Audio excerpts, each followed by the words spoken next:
Obviously, we've talked about your knee. Oklahoma City is a good defense. When you look at your shooting night, what went into that? Who cares? We lost, man. We just got to move on to the next one. I got to be better. We got to be better, and just we're known for game one struggling, but we got to focus. They're a great team, great defensive team, great offensive team. So it's not going to be easy at all. We got to play very good basketball and focused basketball for 48 minutes. How can you be better? Effort, making shots. Welcome to Inside the Mavs, presented by Aura. My name is Kevin Gray, Mavericks Pre and Post Game host on the Dallas Mavericks Radio Network. Appreciate you joining me here for the latest mini-sode of Inside the Mavs, exclusively here on YouTube. Make sure you like and comment on the video. Let me know how you're feeling about Game 2 as the Mavericks take on the Oklahoma City Thunder to try and even up their best-of-7 series at 1 game apiece. Make sure you download and subscribe to the Inside the Mavs podcast wherever you get your podcast for free. Give it a 5-star rating and write a review for it while you're there. And you can follow me on Twitter at Kevin Gray Sports. Mavericks, who got clobbered in Game 1 by 22, 117-95, look to even up their series at 1 game apiece before they head back to Dallas on Saturday for Game number 3, as the Mavericks turn the ball over way too many times. In fact, they had an 18% turnover rate in Game number 1 that will have to improve to beat the Oklahoma City Thunder, who are one of the best defensive teams in the NBA. As we look at the keys to victory, what the Mavericks have to do, it all starts with Luka Doncic. How does he respond after finishing 3rd in the NBA MVP voting after Nikola Jokic won his 3rd MVP in the last 4 seasons? Shai Gilgeous-Alexander finished 2nd in the MVP voting, with Luka Doncic coming in 3rd, receiving only 4 first-place votes. Will that be extra motivation for him, as he, of course, was the first player in NBA history to average 33 points, at least 9 rebounds, and 9 assists in the NBA season? A historic season for Luka Doncic that has not seen him produce, especially from the three-point line, at the kind of rate that we were used to during the regular season. Luka Doncic, of course, who shot on average over 10 three-pointers per game, shot 38% from downtown this year, a career best for him, but it's been dreadful so far in the postseason from distance, shooting under 25% from 3 in the series against the Clippers. And in Game 1, you saw Luka Doncic go just 1 of 8 from the three-point line. That has got to change for a Mavericks team that saw the Oklahoma City Thunder be able to really get after them from the three-point line, especially in the second half. And we know that the Thunder were the best three-point shooting team percentage-wise in the NBA this season, shooting nearly 39% from 3, and they showed their might in Game 1, where they shot 45.7% from 3, going 16 of 35 from downtown. Conversely, the Mavericks went 12 of 35 for just 34%. So for the Mavericks, it's going to be about not only protecting the basketball much better, but also being able to knock down some threes, and namely for Luka Doncic to be able to hopefully find his stroke from the three-point line. We know that he's dealing with the sprained right knee that, of course, if this was the regular season, would have him out of competition. But at the same time, this is the postseason, and he's continued to gut through it. How he is in terms of his health will tell us a lot about how the Mavericks will be able to play in Game 2. And number 2, they need to come out with the right attitude and spirits. I thought at times lackadaisical effort when it came to second chance opportunities, getting the 50-50 balls and loose balls in Game 1.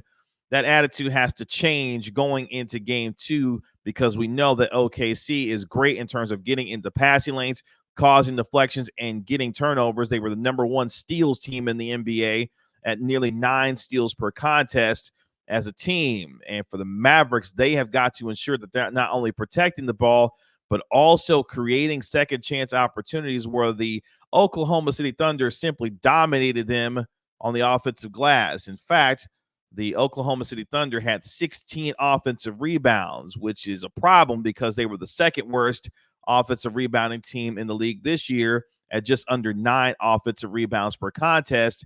They also out-rebounded the Mavericks by 13, 52-39. So if you're looking for keys to the game, number 1, Luka Doncic has to improve from the three-point line.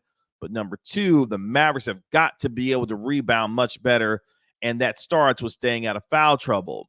I want you to listen to Kyrie Irving here as he talked about having the right mindset going into game 2, which is something they didn't have in game 1 as they get ready to take on the Thunder on Thursday night. But for me and my teammates, we just have to continue to attack him and continue to play downhill in a way where we play off of 2 feet. They do a lot of reaching. They do a lot of, small pushes and stuff like that. And we just have to adjust to the team that we're playing against. And I think that's the most important thing. This game 1's done. We didn't play as well as we would have liked. We failed on a lot of our coverages. And we didn't come in with the attitude that was necessary to get this W. So, the pressure that they were putting on was definitely attributed to their excitement. But I think in game 2, we just have to settle in a lot earlier and be able to withstand some of their 3-point barrages that they get off of our long, threes that end up coming around the free throw line. They get out in transition, or some of our turnovers. I had too many turnovers tonight, especially in that first quarter, just trying to get my guys settled. So there's some things to look back on, but, the defensive pressure is not going to stop, so we just got to adjust. Right attitude, right mindset has to be at the forefront for the Mavericks in game 2, playing with the kind of spirit and energy that will match the intensity of the Oklahoma City Thunder, who came out in game number 1 and out-hustled them, out-rebounded them, and really outplayed them in a number of ways. And you say, Kevin, the Mavericks are great in terms of counterpunching. We know that the Mavericks are now 0-5 in game 1s in the Jason Kidd era, but they've got to find a way to adjust, which they have been able to do that under Jason Kidd in the NBA playoffs. They lost game 1 to the Los Angeles Clippers, were able to come back in game 2 where Luka Doncic had the best defensive performance that we've seen in his career, and the Mavericks were able to even up their series at 1 game apiece against the Clippers on the road. They will have to do the same coming back to Dallas in similar fashion. Game 2 is a must win, and maybe even more so against the Oklahoma City Thunder, because getting down 2-0 to this team in the Thunder is going to be a big problem, not just because of their youth, but their execution. It's a very disciplined team, a very well-coached team, and being down 0-2 to this Thunder team would not bode well for the Mavericks, on top of the fact that Luka Doncic is already dealing with some health issues. But it starts with playing with the right spirit and the right mindset, and more importantly, Kyrie Irving's aggressiveness starting off in the game as well. There should be no situation like we saw in game 1 where Daniel Gafford has a higher usage rate than Kyrie Irving. Kyrie Irving, especially knowing the injury that Luka Doncic is dealing with, will need to come out aggressive in game 2 to set the tone offensively and also ensuring that he's protecting the basketball as well. And if you're looking for another key to the game as well, the Mavericks have got to stay out of foul trouble, particularly P.J. Washington, who picked up 3 fouls in the first 16 minutes of game 1. He is invaluable to this team with his ability to not only defend, obviously, but what you saw him do as well, knock down corner threes. And the Thunder, who give up a ton of corner threes, will have the Mavericks seeing plenty of opportunities to knocking down those shots. And if they are able to do so, they'll keep themselves in this game. More on game 2 and what the Mavericks have got to do to be able to win, to be able to split their series at 1 game apiece when it comes to the Oklahoma City Thunder. But before that, let's hear from today's sponsor of our video and our podcast, and let's hear from Aura. Today's video is brought to you by Aura. Do a Google search on your name and email address to see how much information comes up about you. I was devastated by the amount of information that I could be seeing searching my name and profile, and I knew then I needed to be protected for not just myself, but also for my family. Data brokers sell your information to scammers, spammers, and anyone else who may want to target you. Your full name, email, home address, health records, your relatives, it's all out there. That's why I've been using Aura, the sponsor of today's video. Aura shows me which data brokers are selling my information and automatically submits opt-out requests for me. Cleaning up my information not only helps reduce the amount of spam I get, but it protects me from hackers who could use this information to help them access my social media accounts, bank accounts, and other sensitive information. Aura also does so much more to protect me and my family from online threats that I can't see. It's really easy to set up, so I don't have to download several different apps to get things like antivirus, VPN, password management, parental controls, identity theft insurance, and more. I get everything at one affordable price. You may already have one of these tools already, but not having Aura is like locking the front door and leaving the back door wide open. Aura is always on, doing the hard work to protect me and my family, so I can focus on other tasks with peace of mind. I value my privacy and I value yours. You can go to aura.com/Kevin Gray to start your 2-week free trial. Please see the link in the description. Back here on Inside the Mavs, thank you to today's sponsor of our video in Aura.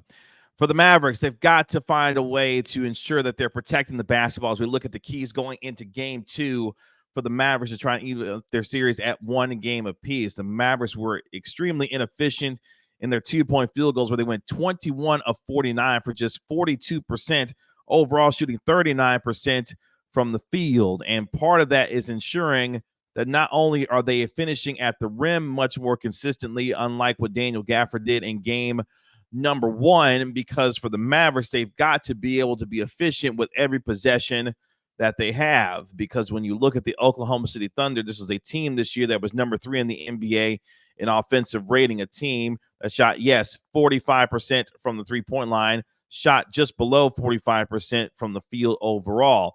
For the Thunder, it's going to continuing to get SGA involved, getting him downhill and looking for opportunities to get to the free throw line, where the Thunder went to the free throw line 22 times in the first half. When you look at what they were able to do, going 17 of 22 from the free throw line in the first half alone, that simply cannot happen, where the Mavericks went to the line just 13 times, going 10 of 13 from the charity stripe. So you've got to make sure you're defending without fouling, staying out of foul trouble. And for the Mavericks, utilizing their physicality and size to punish the Thunder on the inside. Yes, Chet Holmgren is extremely versatile with his ability to defend out on the perimeter, also be able to play in drop coverage, to be able to help off weak side, to be able to help block shots, where the Thunder were the number 1 team in the NBA in blocks this year at just under 7 per game. And Chet Holmgren was top 5 in block shots per game himself this NBA season. So for the Mavericks, they've got to take advantage of every single possession by not only valuing the basketball, but finishing at the rim with the kind of efficiency that will allow them to remain in this game, because we know that the Thunder will not only get to the free throw line, but they are able to really finish when it comes to SGA getting downhill to the rim. Jalen Williams, who was great in the fourth quarter for the Oklahoma City Thunder, and they've got a lot of versatile guys that can shoot threes, and it's about guarding the three-point line. So for the Mavericks, it's going to be about not turning the basketball over, guarding the three-point line, P.J. Washington and others staying out of foul trouble, but utilizing your physicality and your size and your muscle on the inside to really put pressure and to get the Oklahoma City Thunder in the foul trouble. And if you can hopefully get some opportunities to be able to get to the free throw line to get some easy points as far as the buckets are concerned. And for Luka Doncic, his three-point shot has got to find a way to come back, because if he continues to remain not right when it comes to his health and it continues to affect his shooting, especially from distance, is going to be a long series for this Mavericks, or I should say a short series for this Mavericks team, if they're not able to find a way to be much more efficient from the three-point line. But I thought in game number 1, guys like Josh Green was able to shoot the ball well from the three-point line. You'll need more of that. And most importantly, you've got to ensure that you're keeping yourself close against this Thunder team. I think you will see much better effort from the Mavericks from the jump in game number 2, unlike what you saw in game number 1, now that they've gotten a chance to feel out what the Thunder are able to do, especially in terms of pushing pace and getting downhill, especially in transition. But most importantly, they can see how good that the Thunder are knocking down three-pointers, reinforcing what they already were, which is the number 1 three-point shooting team in the NBA. They were also number 3 in the NBA in overall field goal percentage and top 5 in free throw percentage. So you cannot get yourself into trouble, because they will punish you, whether it be on the three-point line or also at the free throw line. They can beat you in a number of ways. And for the Thunder, they were able to get some real help from Aaron Wiggins, who was really good in that second quarter, having double figures to really help the Thunder be able to take control of the game. But for the Mavericks, it's going to be about the spirit and the will that they play with, the energy and focus that they have coming out on the defensive end, protecting the basketball on the offensive end, and allowing themselves to be able to hopefully be more efficient in terms of their two-point baskets. And for Daniel Gafford and Derek Lively, hopefully getting the vertical game going with Luka Doncic and Kyrie Irving. If they are able to do so, this is a team that can really push the pace that we've seen throughout the course of the year, but they've got to find a way to do that in order to even up this series at 1 game apiece. Otherwise, coming back down to the American Airlines Center 0-2 is going to be a very, very tough climb for this Mavericks team against a deep, talented Oklahoma City Thunder team that's got a lot of guys that can score. They can come at you in waves with the amount of depth that they have. And for the Mavericks, this may be about having to play your main guys a majority of the minutes because you don't have a lot of depth right now, especially with the struggles of Dante Exum, Tim Hardaway Jr., who said he does feel better after playing his first playoff game this postseason, although he did not play well. Maybe Tim Hardaway can get some things going from the three-point line to make up for what the Mavericks have not been able to do from distance so far, really in this postseason. That may be an opportunity. If you're looking for an X factor, maybe Tim Hardaway with his three-point shooting can help out this team as well. We will see going into game number 2 where the Mavericks looking to even up their series at 1 game apiece. Tip-off will be at 8:30 p.m. in Oklahoma City. I will have the pregame show on the Dallas Mavericks Radio Network beginning at 8 p.m., so make sure you're tuning in to 97.1 The Eagle for that on the radio side. The game will be broadcasted on ESPN for the Mavericks and Thunder. Game number 2 with the Thunder up 1-0, looking to protect home court to take a 2-0 series lead. Meanwhile, the Mavericks looking to tie their series at 1 game apiece before heading back to Dallas for game number 3 on Saturday, where they're playing every other day right now as far as the series is concerned. So not a lot of rest for these two teams as they get ready to continue the rest of this series. Appreciate you joining me here for this mini-sode of Inside the Mavs exclusively here on YouTube. Make sure you like and comment on the video. Let me know how you're feeling about the Mavericks going into game 2 and for the rest of this series. And make sure you download and subscribe to the Inside the Mavs podcast, wherever you get your podcast for free. Give it a 5-star rating and write a review for it while you're there.